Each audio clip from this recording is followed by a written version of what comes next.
আসসালামু আলাইকুম। আজকে আমি আপনাদেরকে দেখাবো কিভাবে এপিটি আপডেট এবং এপিটি আপগ্রেড করবেন। টার্মাক্সে যদি আমরা লিখি যে এপিটি আপডেট, তাহলে এপিটি আপডেট হচ্ছে না, কারণ এটা কিছু আমাদের এডিশনাল সফটওয়্যার আমাদেরকে ইনস্টল করতে হবে।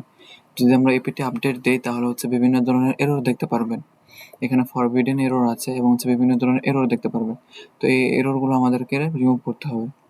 এখন যদি আমরা লিখি যে apt install science SCIENCE hyphen REPO রিপোজিটরিজ।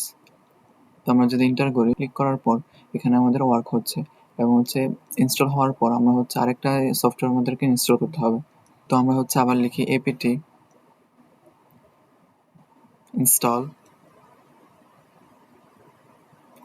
GAME hyphen REPO রিপোজিটরিজ এবং আমরা যদি ডানে ক্লিক করি, ক্লিক করার পর আমাদের প্রোগ্রেস হচ্ছে।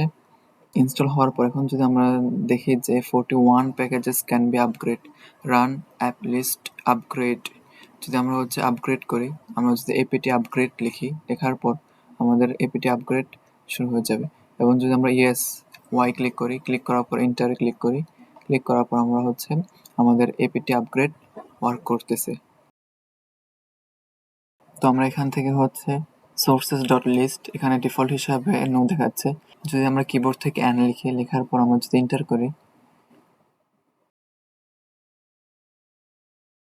এন্টার করার পর এখানে আবার আমরা নো করে দেই, অ্যান ক্লিক করলাম, অ্যান কিবোর্ড থেকে অ্যান প্রেস করলাম এবং প্রেস করার পর এখানে bsh ডট bsh rc, এখান থেকে কিবোর্ড থেকে অ্যান এবং এন্টার করলাম।